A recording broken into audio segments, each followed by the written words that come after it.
तो और दोस्तों कैसे हो आप लोग। मैं आप सभी को वेलकम करता हूं आपके favourite YouTube channel GR tutorials में। यार मैं हूं गौरव मुंद्रा जो आपको पढ़ाता है एसपी ओसीएम एंड क्या चल रहा है इकोनॉमिक्स। ठीक है, अब कोई बच्चा अगर हमारे चैनल पे पहली बार आया तो मैं उसको बता दूं यार दोस्तों हम एजुकेशन रिलेटेड वीडियोस प्रोवाइड करते हैं। अगर आप बाई चांस ये टॉपिक पे इंटरेस्टेड नहीं हो, ठीक है कोई बात नहीं, पहले मेरी बात तो सुनो। आप ये क्लास में नहीं हो, आप ये स्टैंडर्ड के नहीं हो, कोई बात नहीं, पूरा चैनल आप जो भी क्लास में जाओ, आप जो भी क्लास में हो ना यार, आपको क्या करना है पूरे चैनल को चेकआउट करना है। समझो आप सपोज 9th क्लास में हो तो आपके लिए तो डेली अब मतलब आते रहता है यार, तो जाके पढ़ाई कीजिए, सर के साथ कंटिन्यू कीजिए। ठीक है, मैं नहीं पढ़ाता हूँ, ठीक है 9th और 10th अपने बस का नहीं है, वो तो राहुल सर पढ़ाते हैं। और बाकी चलिए अब हमारे जो पुराने बच्चे ना यार, आप क्या चल रहा है आज? आज चल रहा है दोस्तों इकोनॉमिक्स। कौन सा लेसन? चौथा और लेक्चर नंबर 3rd। अगर किसी बच्चे ने फर्स्ट नहीं देखा है, सेकंड नहीं देखा है, तो उसका थर्ड देख के कोई मतलब नहीं है। आपको क्या करना है, पहले फर्स्ट देखना है, सेकंड देखना है और फिर एक थर्ड देखना है। आपका मतलब बढ़िया चल रहा ना यार, मतलब एक सीरीज बनती जा रही है, आपको बस देख के कंप्लीट करना है। यार मेरे टाइम पे अगर ऐसा कुछ होता तो मजा आता था यार, वैसे पढ़ने को काफी मजा आता। मैं आपको ये सजेस्ट करूंगा जब आप पढ़ाई करते हैं दोस्तों, ऐसा प्रेशर लेके मत बैठो यार, एकदम फ्रीली मन से बैठो, दिल से बैठो कि यार भाई पढ़ाई करना है, मजा आएगा। क्योंकि अगर देखो आप कोई स्पोर्ट्स एक्टिविटी में अच्छे नहीं हो, आपके पास कोई टैलेंट नहीं है, सिंगिंग डांसिंग ऐसा कुछ भी नहीं है, कुछ भी जैसे मेरी तरह, तो हमारे पास सिर्फ दोस्तों एक ही चीज बचती है और वो है एजुकेशन वाली फील्ड। ये तो थोड़ा बहुत मेहनत करके आप अचीव कर सकते हो ना, तो ये हमारे जैसे लोगों के लिए, एवरेज लोगों के लिए, मुझे ऐसा लगता है मेरे जैसा अगर कोई बच्चा है तो वो एजुकेशन में आगे बढ़ सकता है और कोई उसके पास चारा नहीं है। ठीक है, तो चले फिर स्टार्ट करते हैं इकोनॉमिक्स। मजा आ रहा है कि नहीं, है ना? कमेंट सेक्शन में बहुत प्यार बांटो आप लोग, और ऐसे ही प्यार बांटो मेरे इंस्टाग्राम पे। यहाँ आप देखो यार गोल्डी मुंद्रा अंडरस्कोर, ये मेरा इंस्टाग्राम आईडी है, जाके कांटेक्ट करो, मस्ती करते, बातचीत करते। वहाँ पे हम थोड़ा सा अलग सा हट के माहौल बना के बातचीत करता हूँ मैं अपने दोस्तों से, मतलब अपने प्यारे बच्चों से, है ना। लेकिन यहाँ पे मेरे पास लिमिटेड समय है, उससे ज्यादा मैं और इन्वेस्ट नहीं कर सकता। ठीक है, क्योंकि यार हम आपके टाइम की बहुत वैल्यू करते हैं। नहीं तो मैं चाहता ना दोस्तों एकदम बड़े बड़े लेक्चर्स लगाता, लाइक 50-60 मिनट्स के डाल देता, क्या आप देखते? नहीं ना। क्या आप उतने इंटरेस्ट से देखते? मे भी देखते, कुछ बच्चे जो है वो मेहनत करने के लिए रेडी है, लेकिन हम पूरी कोशिश करते हैं कि आपको शॉर्ट वीडियोस में लाइक स्टार्ट टू एंड पूरा प्रोवाइड कर दे। तो अभी स्टार्ट करते हैं, है ना। ये अब आपने जो भी हमारा मोटिवेशन सुना, लेकिन अब एक समय वेस्ट नहीं करेंगे, सीधा चलेंगे आज के कंटेंट पे। आज का कंटेंट क्या है? आज का कंटेंट क्या है? हाँ हाँ, क्या कह रहे हो? आपने लेक्चर नंबर 1 और लेक्चर नंबर 2 में एक बार क्या बताया था, एक बार बताओ ना। देखो लेक्चर नंबर 1 में हमने क्या सीखा था? एग्रीकल्चर सेक्टर के बारे में। Lecture number 2 industrial sector. आज क्या कर रहे हैं? आज हम कर रहे हैं सर्विस सेक्टर के बारे में। तैयार हो एकदम? सर्विस सेक्टर बच्चा करे सर इसके बारे में तो आपने ओसीएम में भी पढ़ाया था। बिल्कुल, देखो यार सब मिलता जुलता है, एग्जाम में स्कोर करना बहुत आसान हो जाता है। सर्विस सेक्टर यानी कि दोस्तों टर्शरी सेक्टर भी इसको कहा जाता है। अब क्या होता है ये सर्विस सेक्टर? आओ पहले बुक में क्या लिखा है, हमारे इस बोर्ड पे क्या लिखा है, पहले इसको समझते हैं। Consist of insurance, tourism, retail banking, education and social service. ठीक है, चलिए सर्विस सेक्टर यानी कि देखो दोस्तों, अब जब मैं आपको कुछ बेचता हूं तो क्या ये सर्विस सेक्टर है? देखो यार नहीं, ये सर्विस सेक्टर नहीं है। मैं जहाँ पे क्या हूं, मैं एक टीचर हूं। मैं आपको क्या बेच रहा हूँ? मैं आपको कुछ बेच रहा हूँ? ये मेरा मेरा टीचिंग स्किल्स ले लो, मैं बेच रहा हूँ, ये बेच रहा हूँ? नहीं ना। मैं आपको क्या बेच रहा हूँ? मैं दोस्तों आपको बेच रहा हूँ, सपोज हम जो है ना आपसे पैसे चार्ज करते हैं, ठीक है। मैंने आपको क्या बेचा? मैंने आपको अपना नॉलेज बेचा, मैंने आपको अपने स्किल्स बेचे। मैं आपको सिखा रहा हूं कि ये कैसे होगा, ये मैं अभी सिखा रहा हूं ना आपको ये कैसे होगा। तो मैं आपको क्या कर रहा हूं? मैं आपको क्या कर रहा हूं? मैं आपको सर्विस दे रहा हूं। ठीक है, जैसे कि इंश्योरेंस, जब आप किसी इंश्योरेंस से खरीदना चाहते हो, है ना, वो जो इंसान है जो इंश्योरेंस बेचता है, आप उससे दोस्तों कुछ गुड्स लेते हो क्या, कुछ सामान लेते हो क्या? नहीं, आप उससे क्या लेते हो? सर्विस लेते हो। किस चीज की सर्विस? इंश्योरेंस की सर्विस। इसके लिए ये सर्विस सेक्टर में आता है। टीचिंग की जो ये होती है कला, जो टीचर है, ये किस में आता है दोस्तों? ये भी सर्विस सेक्टर में आता है। जैसे दोस्तों इंश्योरेंस हो गया, टूरिज्म हो गया, जैसे आप कोई टूरिस्ट गाइड हो, आप वहाँ के जो टूर करने आए हैं लोग, उनको बताते हो कि ये हमारे यहाँ की स्पेशलिटी है। वहाँ पे आप क्या कर रहे हो दोस्तों? आप वहाँ पे अपने स्किल्स, अपना नॉलेज उन्हें बांट रहे हो। उन्हें आप जाके कुछ गुड्स बेच रहे हो क्या? नहीं ना। वहाँ पे आप क्या कर रहे हो? वहाँ पे आप अपना स्किल्स, अपने टैलेंट को इस्तेमाल कर रहे हो, उनको बता रहे हो अरे ये यहाँ पे आओ ना यार। आप वहाँ क्या कर रहे हो? यहाँ पे आओ, यहाँ पे हमारे इस जगह की ये स्पेशलिटी है। अब आपने क्या किया? आपने अपने नॉलेज स्किल्स का इस्तेमाल किया, इसलिए दोस्तों ये सर्विस सेक्टर में आता है। ठीक है, चलिए बाकी ऐसे कुछ फालतू सी बातें इस पे हम ज्यादा टाइम नहीं देंगे क्योंकि बेसिक है, हाँ ना। क्यों क्यों बेसिक है सर? ओसीएम में सीखा था, बिल्कुल। अब तीनों सब्जेक्ट में सिखा रहा हूँ, मैं इतना तो एक्सपेक्ट करता हूँ ना। आपने ओसी देखा, एसपी देखा, और अब इकोनॉमिक्स तो आपके लिए खेल है कि नहीं? चलिए इस खेल को आगे बढ़ाते हैं। क्या लिखा है यहाँ पे? Include service to business as well as final customer. ठीक है, इसको हम आगे समझेंगे, बिल्कुल प्रेशर नहीं, बहुत आसान सा टॉपिक है, एग्जाम में बन सकता है, फ्री के मार्क्स है। आओ ग्रैब करते हैं। पहले चलते, सर्विस सेक्टर आपको समझा क्या है? ठीक है, चलिए ये क्या है दोस्तों, यहाँ पे देखिए क्या लिखा है, largest and fastest growing sector of economy. मतलब कि सर जो एग्रीकल्चर सेक्टर है, जो हमने इससे पहले लेक्चर में इंडस्ट्रियल सेक्टर के बारे में सीखा था, इससे भी ज्यादा आगे, इससे भी ज्यादा डेवलप, इससे भी ज्यादा एनकरेज, जो मतलब दिन बर दिन बढ़ता जा रहा है सर, क्या वो सर्विस सेक्टर है? बिल्कुल। ये मतलब सर कैसे इसको ग्रोइंग क्यों मिल रही है इतनी? मतलब कि दोस्तों हमारे जो नेशन है, इसका जो एम्प्लॉयमेंट है, हमारे यहाँ पे जो लोग काम करते हैं, जो एम्प्लॉयज होते हैं, वो सर्विस सेक्टर से ज्यादातर पाए गए। इसके लिए दोस्तों ये एकदम ग्रोइंग वाली सर्विस सेक्टर है, ये ऐसा ग्रोइंग वाला सेक्टर है क्योंकि यहाँ पे लोगों का इन्वॉल्वमेंट जो है ना दोस्तों बहुत ज्यादा है। क्यों है ज्यादा, वो तो हम सीखने वाले ना अभी। चलिए, gross state domestic product, GSDP जिसे कहते हैं। प्रेशर नहीं लगाना, ये अपने सिलेबस का है नहीं, मेरे सिलेबस का है, टेंशन ना लो, सिर्फ रीड करो। मतलब कि दोस्तों हमारी जो नेशन की जीडीपी होती है ना, समझ रहे हो कि नहीं? बस वैसा ही दोस्तों ग्रॉस स्टेट डोमेस्टिक प्रोडक्ट, ये एक वर्ड जिसमें क्या है ये दोस्तों, जो सर्विस सेक्टर है दोस्तों जीएसडीपी में वो वर्क करती है। ठीक है सर, इतना तो समझ में आ रहा है, लेकिन सर इसका क्या करें? इसमें दोस्तों 54.5% हमारा महाराष्ट्र स्टेट से निकलता है। तो मतलब सोचो कितनी बड़ी बात है। तो ये जो है ना दोस्तों, ये सिर्फ आपको कुछ जानकारी देना चाहता है, ये एग्जाम में आपको लिख के नहीं आना, ये आपको बताना चाहता है अपने महाराष्ट्र के बारे में कुछ खास बातें, जो आप एक महाराष्ट्र के स्टूडेंट हो, आप एक महाराष्ट्र बोर्ड के स्टूडेंट हो, तो आपको पता होना चाहिए। बेसिक सी नॉलेज थी, चाह देना चाहिए आपको, बिल्कुल आपको रीड करना है, इसको समझ के लेना है। ठीक है, चलिए अब क्या लिखा है दोस्तों, देखिए यहाँ पे, देखिए ध्यान दीजिए सबका, यहाँ पे एरियाज इंक्लूड फिनटेक। फिनटेक क्या है सर? फिन यानी कि फाइनेंस, टेक यानी कि टेक्नोलॉजी। मतलब कि दोस्तों एक ऐसी कंपनी जो finance plus technology related field में काम करती है। बिल्कुल, कुछ नया वर्ड सीखा ना आपने यहाँ पे। ठीक है, चलिए आईटी सेक्टर, यहाँ पे क्या दोस्तों देखिए, स्टार्टअप, टूरिज्म। स्टार्टअप मतलब समझ रहे हो, कोई हमारा जो बच्चा जेआर ट्यूटोरियल्स के चैनल पे वही सोच के वो चाहता है सर मैं कुछ ऐसा एप्लीकेशन बनाऊंगा, मैं एक ऐसी कंपनी खोलूंगा जो अब तक बिल्कुल भी नहीं आई है, एकदम नया कंसेप्ट के साथ। तो आपने क्या किया, नई सोच लाई, नया इनिशिएटिव लाया, नया कंसेप्ट लाया। जो नए कंसेप्ट को कहते हैं दोस्तों स्टार्टअप। हाँ, बस आपको सिर्फ दिमाग में रखना नहीं है, उस पर मेहनत करना है, उसको आगे लाना है, तभी उसको स्टार्टअप कहला जाएगा। जैसे दोस्तों टूरिज्म, चलिए यार यहाँ क्या है, प्राइवेट यूनिवर्सिटीज। ओके, समझते सर, समझते। तो मतलब सर फिलहाल आप ये कहना चाहते हो ये सब जो लिखा है हमने, ये किस में आता है सर? ये आता है सर्विस सेक्टर में। मतलब कि दोस्तों महाराष्ट्र है ना, यहाँ पे टेक्नोलॉजी बहुत अच्छी है, यहाँ पे फिनटेक वाली कंपनी बहुत ग्रो होती जा रही है, आईटी कंपनीज बहुत ग्रो होती जा रही है। आपको पता है महाराष्ट्र में आईटी सेक्टर कितने अच्छे लेवल पे है ना? आपके कजिन्स, आपके सिबलिंग्स आईटी सेक्टर्स में वर्क करते होंगे, उनसे पूछो। उसके बाद दोस्तों स्टार्टअप, आपको पता है अभी तो एक लाइक शो भी आया है स्टार्टअप को एनकरेज करने के लिए, और ऐसा पाया गया है, ऐसा देखा गया है कि महाराष्ट्र के जो लोग हैं ना, यहाँ के जो लोग हैं, इनका स्टार्टअप में दिमाग अलग ही भागता है। तो आपको भी कुछ करना है बड़ा सा। टूरिज्म, यार यहाँ पे टूरिज्म की बात महाराष्ट्र में तो हो रही है, और आपको पता ही है हमारे यहाँ पे कितने बढ़िया फोर्ट है, कितनी सारा मतलब कितनी ऐसी जगह है जो किधर और आपको देखने को मिलेगी नहीं। तो ये अपने महाराष्ट्र की खासियत है। तो ये क्या है दोस्तों, ये सर्विस सेक्टर, ये सब मिलाकर सर्विस सेक्टर को ग्रो होने में हेल्प करता है। दिक्कत आई नहीं ना? अरे आसान था ना एकदम। चलिए आगे चलते। Government also try to expand service sector, क्या लिखा है यहाँ पे, by various activities in tier 2 cities. Sir tier 2 क्या है?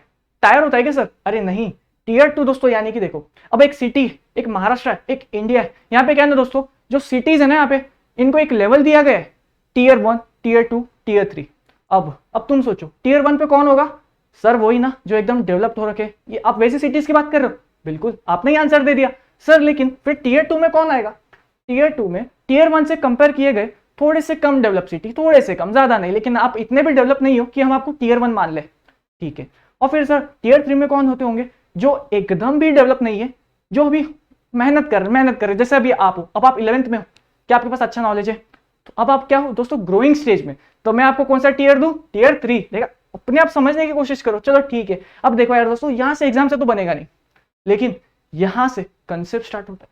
सर्विस सेक्टर पे ये जो कंसेप्ट है, आज हम इसे समझेंगे, और ज्यादा समय नहीं लूंगा आपका, लेकिन जितना भी लूंगा पूरा फोकस यहाँ पे। चलिए, core area of infrastructure.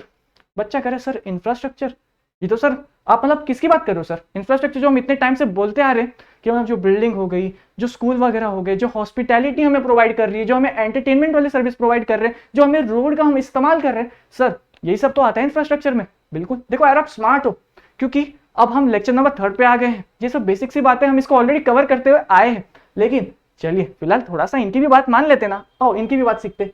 Infrastructure basic requirement, हाँ ठीक है, ये तो सर हमें भी पता है बेसिक रिक्वायरमेंट है। अगर आप कोई सर्विस सेक्टर में काम करना चाहते हो, अगर आप टीचिंग की फैसिलिटी देना चाहते हो, तो सबसे पहले आपको क्या चाहिए? एक रूम चाहिए। अगर आप स्टार्टअप खोलना चाहते हो तो सबसे पहले आपको क्या चाहिए? एक जगह चाहिए, एक ऑफिस चाहिए, वहां ऑफिस तक जाने के लिए रोड्स चाहिए, है ना, पैसे चाहिए। तो सर ये सब किस में आएगा यार? इंफ्रास्ट्रक्चर में आएगा ना, ये तो बेसिक सी बात है। चलिए, फॉर क्या यहाँ पे? For attracting investors. अब आप मुझे एक बात बताओ, महाराष्ट्र, हमने लास्ट लेक्चर में जाना कि यहाँ पे ना दोस्तों फॉरेन एफडीआई बहुत ज्यादा आती है, फॉरेन डायरेक्ट इन्वेस्टमेंट, याद है कि नहीं, या भूल गए? यहाँ पे दोस्तों बाहर के जो लोग हैं ना, महाराष्ट्र को एक बहुत अच्छा एरिया मानते हैं और सोचते हैं यार ये जो महाराष्ट्र है ना इंडिया में, यहाँ के लोग बहुत बढ़िया है, बहुत मेहनत करते हैं, और ये जो एरिया है ना, ये जो स्टेट है, बहुत डेवलपिंग स्टेट माना जाता है इंडिया का। तो अब कोई दुबई में अंकल हमारा बैठा है, दुबई वाले अंकल क्या कहते हैं, यार ये महाराष्ट्र देख रहे हो आप, बहुत बढ़िया है यार, क्यों ना मैं यहाँ पे इन्वेस्ट करूँ। लेकिन जब कोई इन्वेस्टर है उसके दिमाग में वो पैसा तब लगाएगा जब उसे लगता है हाँ यार ये जो एरिया है ना, यहाँ से मुझे रिटर्न बेनिफिट भी तो कुछ मिलेगा। वो अब कब लगाएगा आप पे पैसे? जब आपके पास उतनी कैपेबिलिटी है, जब उसे इन्वेस्टर को लगता है कि हाँ ये जो इंसान है ना ये कर सकता है कुछ मेहनत, मैं इस पे पैसे लगाऊंगा तब ये मुझे इन फ्यूचर रिटर्न देगा। तो ये सब जो थॉट्स है ये कब आएगा एक इन्वेस्टर के पास? कब आएगा? जब उसको लगता है कि हाँ, उसको पता है ना यार महाराष्ट्र में जो है यहाँ का रोड वे बहुत अच्छा है, यहाँ के रेलवेज बहुत अच्छे, यहाँ की बिल्डिंग्स बहुत अच्छी है, तो क्यों ना मैं यहाँ पे मेरी एक बहुत बड़ी सी कंपनी खोलूँ, है ना। तो ये सब क्या हुआ? ये किसको, ये इनडायरेक्टली किसके पास जा रहे? Infrastructure helps for rapid economic growth and development and helps for क्या क्या बताओ? एक कांस्टेंट डेवलपिंग इकोनॉमी। सर कैसे? Helps for rapid economy growth. आपको भी पता है दोस्तों, अब एक कोई बाहर का इंसान है आपके हमारे देखो यार, इसको हम पूरा डायरेक्ट कनेक्ट करेंगे एफडीआई से, फॉरेन डायरेक्ट इन्वेस्टमेंट। बाहर से पैसा आपके नेशन में आता है, उसे कहते हैं एफडीआई, है ना। लेक्चर नंबर 2 याद है कि नहीं? कि सब भूल गए? याद है ना, बिल्कुल। Helps for rapid economic growth. अब सोचो यार, हम इंडिया वाले आपस में एक दूसरे को पैसे दे रहे हैं और हमारा घर चला रहे, लेकिन अगर सोचो हमारे पूरे वर्ल्ड में कितनी सारी कंट्रीज है, क्यों ना बाहर के लोगों को भी एनकरेज करे और उन्हें बोले यार तुम्हारा नेशन में तुमने पैसे लगाए ना, बहुत अच्छी बात है, लेकिन हमारा जो इंडिया है ना यार, ये किसी से कम नहीं है ना। हम उनको तरसाएंगे कि आओ यहाँ पे पैसे लगाओ, तुमने पैसे लगाया, हमारा बेनिफिट होएगा, हमारी ही डेवलपमेंट होगी, हमारा ही इंफ्रास्ट्रक्चर का अच्छा ग्रोथ होगा, और इन द एंड सब कुछ घूम फिर के किसके पास आएगा? सब कुछ घूम फिर के आएगा कि इकोनॉमी ग्रो हो रही है इंडिया की, डेवलपमेंट हो रहा है इंडिया का, है ना। कैसे? किसकी वजह से होगा? इंफ्रास्ट्रक्चर बढ़ने की वजह से। अब दोस्तों इकोनॉमिक ग्रोथ और इकोनॉमिक डेवलपमेंट लेसन नंबर 1 को याद करो, हमने वहां पे सीखा था। चलिए ज्यादा और समय नहीं लगाएंगे क्योंकि आसान था, लेकिन अभी फिलहाल इस टॉपिक को खत्म करते हैं। हार्डली 10 मिनट्स लूंगा मैं आपका मैक्सिमम से मैक्सिमम, लेकिन आपका पूरा फोकस जो है ना दोस्तों इस पे होना चाहिए। Classification of infrastructure. अब दोस्तों इंफ्रास्ट्रक्चर जो है ना ये भी कुछ तरह से डिवाइड कर रखे, आओ समझते हैं। पहला दोस्तों इकोनॉमिक इंफ्रास्ट्रक्चर और फिर है सोशल इंफ्रास्ट्रक्चर। ठीक है, कोई दिक्कत आई? नहीं सर, टेबल देख के हमें भी समझ रहा है, वेरी गुड। इकोनॉमिक इंफ्रास्ट्रक्चर क्या होता है और सोशल, हम इसके बारे में तो अभी नेक्स्ट पढ़ने वाले, लेकिन फिलहाल ये देखते हैं। इकोनॉमिक इंफ्रास्ट्रक्चर जो है ना दोस्तों ये 3 पार्ट्स में डिवाइडेड है, energy, transport, communication. Sir transport आता है सर, कम्युनिकेशन सर आता है, एनर्जी अरे कुछ ऐसे प्लांट्स जो कंपनी यूज करती है उनके जो प्रोडक्ट है उसको प्रोड्यूस करने के लिए, एनर्जी कहते हैं ना। अरे ठीक है, कोई बात नहीं, अपने कोई दिक्कत नहीं है, कोई दिक्कत नहीं। चलिए यहाँ पे सोशल इंफ्रास्ट्रक्चर से इसमें क्या आएगा? ये भी एक इंफ्रास्ट्रक्चर है, लेकिन सर ये तो मैंने पहली बार सुना। सोशल इंफ्रास्ट्रक्चर दोस्तों यानी कि इसमें आता है हेल्थ सेक्टर और एजुकेशन सेक्टर। अब हम आपको क्या कर रहे हैं? हम आपको एजुकेशन दे रहे हैं, तो आप बताओ हम आपके लिए कौन से सेक्टर में आएंगे? हम आएंगे सोशल इंफ्रास्ट्रक्चर में। ठीक है, चलिए कोई बात नहीं, आइए समझते हैं दोस्तों। फिलहाल देखिए मैं आपको एक ब्रैकेट देता हूँ, ये समझाता हूँ कि आज हम इसमें क्या करने वाले। दोस्तों हम फिलहाल इकोनॉमिक इंफ्रास्ट्रक्चर को समझेंगे और सोशल इंफ्रास्ट्रक्चर को समझेंगे, लेकिन दोस्तों ये जो हेल्थ एंड एजुकेशन सेक्टर है ना ये आपको नेक्स्ट लेक्चर में मिलेगा, क्योंकि ये काफी बड़े कंसेप्ट है और बहुत बेसिक है। आप मेरे साथ बोलोगे, ठीक है, इतना आसान है, लेकिन आपको पढ़ाना मेरा ड्यूटी है। ठीक है, चलिए समझते हैं हार्डली 5 मिनट्स में, उससे ज्यादा नहीं लूंगा, कवर करते हैं। इकोनॉमिक इंफ्रास्ट्रक्चर पहले तो समझते होता क्या है ये। चलिए आओ पहले देखते सर ये क्या लिखा है यहाँ पे, देखते हैं यहाँ पे। facilitates production and distribution of goods and services for economic development। मतलब सर आप ये कहना चाहते हो अगर कोई इंसान है कि उसकी फैक्ट्री है, उसकी कंपनी है, वो गुड्स बना रहा है, वो गुड्स को वो बेच रहा है और मतलब पहुंचा रहा है सर किसके पास? कस्टमर्स के पास पहुंचा रहा है, तो इस पूरे सिनेरियो को कहते हैं इकोनॉमिक इंफ्रास्ट्रक्चर, है ना सर? मैंने एकदम सही बोला ना? बिल्कुल। अब लेकिन सर थोड़ा सा डिटेल में समझाओ, देखिए यहाँ पे facilitates production and distribution of goods and services for economic development. Economic development का वर्ड तो आप समझे। अब यहाँ पे दोस्तों आपने हाँ आपका आपका ठीक है, चलिए आप जो हो ना दोस्तों, एग्जांपल में आपको लेते हैं, आप जो कैमरा के पीछे हमारा बच्चा देख रहे हैं, आपने ना दोस्तों एक कंपनी खोली, एक फैक्ट्री खोली, आपने ना कुछ गुड्स प्रोड्यूस करे, लेकिन अब आप उसको प्रोड्यूस करके वहां पे ही रख दोगे क्या? नहीं ना, आप चाहोगे ना कि यार मार्केट में डिस्ट्रीब्यूट करता हूँ, कुछ पैसे कमाता हूँ। अब मैं जो हूँ ना, मैं आपके पास आया, हाँ भैया सुनो ना, ये जो आपने गुड्स बनाया ना बहुत अच्छा है, मैं इसको मार्केट में बेच के आ जाऊँ क्या? पर बदले में जो पैसा मिलेगा थोड़ा मेरे को भी दे देना, है ना, प्लीज यार प्लीज। ठीक है, आपने मुझे गुड्स दिए, मैंने मार्केट में बेच दिया। इस प्रोसेस को दोस्तों कहते हैं इकोनॉमिक इंफ्रास्ट्रक्चर। क्यों सर इसको इकोनॉमिक क्यों कहते हैं? अब देखो ना यार, मैंने आपसे गुड्स लिए, मैं लोगों के पास इसको पहुंचाऊंगा, इसको मैं कैसे पहुंचाऊंगा? सबसे पहले रोड का इस्तेमाल करके, या फिर रेलवे का, या फिर एयरवेज के थ्रू। तो ये सब क्या हुआ यहाँ पे? क्या हुआ यहाँ पे दोस्तों? हुआ इंफ्रास्ट्रक्चर का यूज। बेसिक, एकदम आसान, कोई दिक्कत आई नहीं ना। चलिए, मेजर्स फॉर डेवलपमेंट, मतलब कि अब आपको भी पता है हम महाराष्ट्र है, यहाँ पे सर्विस सेक्टर इतना ग्रो हो रहा है, वो तो हमने सीखा। लेकिन दोस्तों यहाँ का एक और रीजन ये है कि यहाँ पे जो इंफ्रास्ट्रक्चर है ना बहुत अच्छा है। अब क्यों अच्छा है वो हम समझेंगे। यहाँ पे मेजर्स क्या लिए थे गवर्नमेंट ने कि यार मतलब आज गवर्नमेंट, मतलब जो हमारी महाराष्ट्र है, इसका इंफ्रास्ट्रक्चर में नाम इतना अच्छा है यार, इसके पीछे कोई रीजन होगा ना। तो वो जो रीजन क्या है, वो जो मेजर्स लिए थे हमारे गवर्नमेंट ने for development of Maharashtra in case of infrastructure sector, let's see. चलिए, पहला है दोस्तों यहाँ पे increase in install capacity of electricity generation. वो आपको भी पता है, ऐसी कुछ फैक्ट्रीज होगी, कुछ कंपनी होगी जिन्हें इलेक्ट्रिसिटी की बहुत जरूरत होती है। लेकिन दोस्तों ऐसा पाया गया है कि महाराष्ट्र में ऐसे कुछ एरियाज है जहां पे इलेक्ट्रिसिटी पहले आती नहीं थी। अब इलेक्ट्रिसिटी के बिना ऐसे कुछ सिचुएशंस होंगे, वो लोग काम कैसे करेंगे? अब जैसे दोस्तों हम रिकॉर्ड कर रहे हैं, अब भाई यहाँ पे लाइट चले गई ना, मेरा लेक्चर बंद हो जाएगा। यहाँ पे दोस्तों क्या हुआ, इलेक्ट्रिसिटी जनरेशन की यहाँ पे मुझे बहुत जरूरत थी। मेरे पास इलेक्ट्रिसिटी, ये जो एक पार्ट है, ये एक इंफ्रास्ट्रक्चर का पार्ट है, अगर ये मुझे मिलेगा तभी मैं अपना जो कंटेंट है वो आपको डिलीवर कर पाऊंगा ना। तो यहाँ पे क्या हुआ, इंफ्रास्ट्रक्चर का रोल, समझे। चलिए second point, rural electrification and programme for energy conservation. ठीक है, चलिए समझते। इलेक्ट्रिफिकेशन यानी कि इलेक्ट्रिसिटी प्रोवाइड करना। आप जो इलेक्ट्रिसिटी यूज करो, आपको जो लाइट चालू है, फैन चालू है, वो सब। अब पहले आपको भी पता है दोस्तों, महाराष्ट्र में जब कुछ साल पहले, एकदम बहुत, जब आप शायद बॉर्न भी नहीं होंगे, वहां पे तब ऐसा टाइम होता था कि बहुत ही गिन चुन के जगह थी जहां पे इलेक्ट्रिसिटी है, और मतलब बाकी समय तो इलेक्ट्रिसिटी होती ही नहीं थी। ठीक है, अब लेकिन गवर्नमेंट ने क्या किया, यहाँ पे जिस जगह इलेक्ट्रिसिटी नहीं है ना, अब उनने सोच लिया यार इनको डेवलप करना पड़ेगा, ये इन फ्यूचर हमारा ही फायदा करने वाले, हमारे नेशन का ही पार्ट है, तो क्यों ना इन्हें अच्छे से और मेहनत करके इलेक्ट्रिसिटी दी जाए। वो रूरल एरियाज में गए, जो थोड़े से बिल्कुल भी डेवलप नहीं है, उसे कहते हैं दोस्तों रूरल एरिया, लाइक विलेज वगैरह, वहां पे गए, उनको इलेक्ट्रिसिटी प्रोवाइड की, सो दैट विलेज भी डेवलप हो और वो भी एक टाउन के लेवल पे आए, और कुछ साल बाद वो भी एक सिटी बन जाए, है ना। तो ये कैसे वर्क कर रहा है, ये एक इंफ्रास्ट्रक्चर का इसके लिए पार्ट कहते हैं।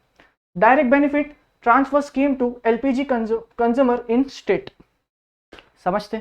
देखिए दोस्तों, अगर कोई इंसान है जो एलपीजी वाली स्कीम में उसका बेनिफिट ले रहे हैं, उनके लिए भी फायदा लाया गया है। अब बच्चा कह रहा है सर एलपीजी वाली स्कीम ये क्या है?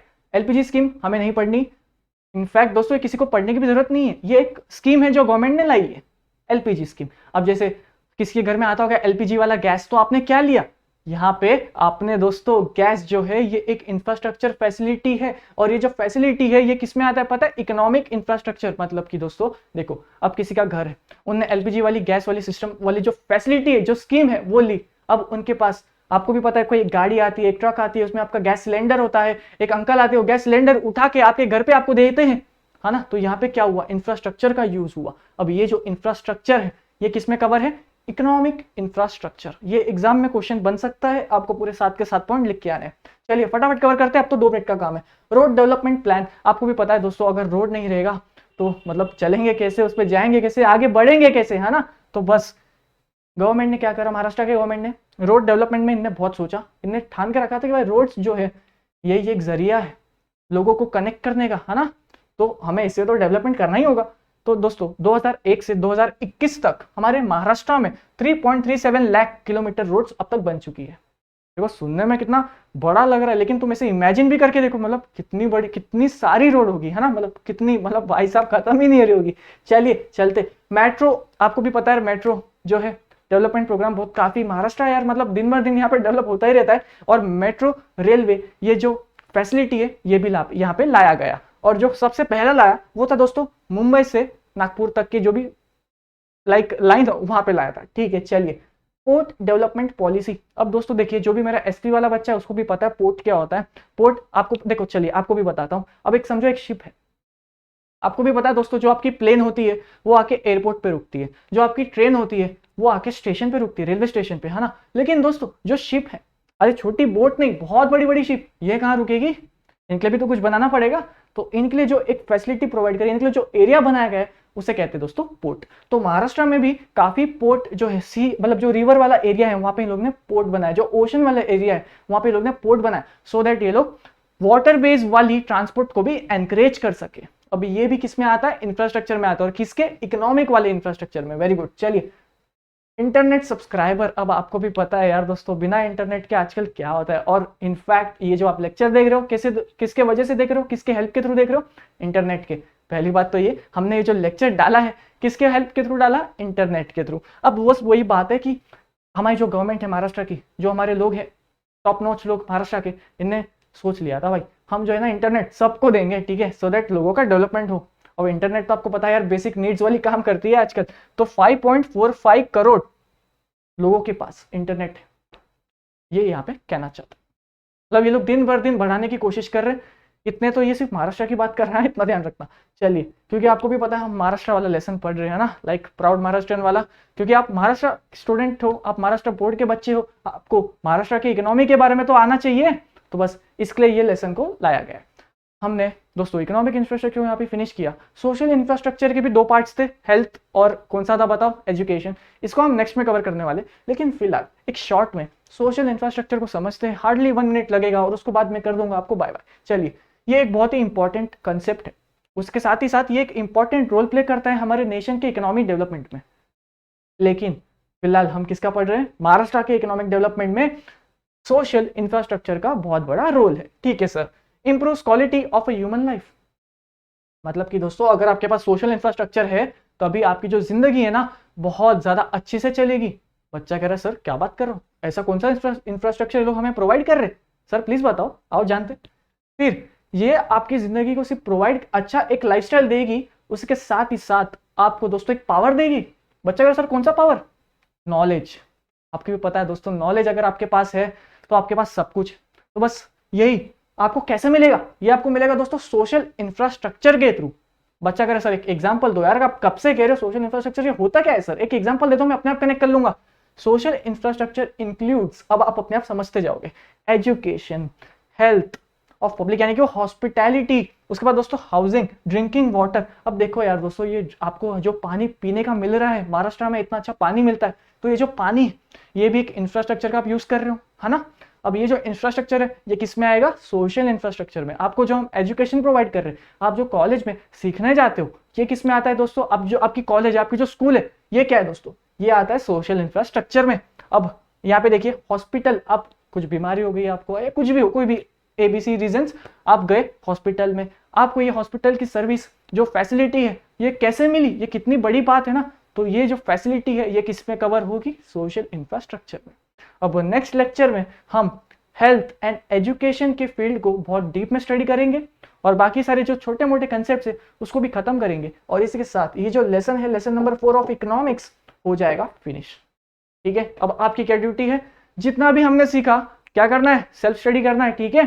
तुरंत लेक्चर एंड किया, वापस जितना भी सर ने पढ़ा है पूरा आपको स्टार्ट टू एंड देखना है, ठीक है। बाकी ये मेरा इंस्टाग्राम आईडी है, आप जाके फॉलो वगैरह कर सकते हो, ठीक है। बातचीत करनी है, कोई भी डाउट है, कोई भी कमेंट सेक्शन किसके लिए? आपके लिए ना। कमेंट करो, मैं सबके कमेंट्स पढ़ता हूँ, आपको भी पता है, ठीक है। बाकी इंस्टाग्राम तो ही कनेक्ट करते, बातचीत करेंगे, मजे करेंगे, जो हम यहाँ नहीं कर सकते, ठीक है। तो चलो फिर दोस्तों, मिलता हूँ आप सभी से नेक्स्ट लेक्चर में। पढ़ाई करते रहो, मजे करो, लेकिन जो भी करना है करो। वापस किधर मिलने वाला हो? कहाँ पे? बच्चा कह रहा सर क्या पता, अरे क्या बात कर रहा है, कहाँ मिलूंगा? यहीं मिलूंगा JR ट्यूटोरियल्स के चैनल पे, ठीक है। चलो फिर दोस्तों, यहाँ पे इस लेक्चर को अपन यहाँ पे एंड करते हैं।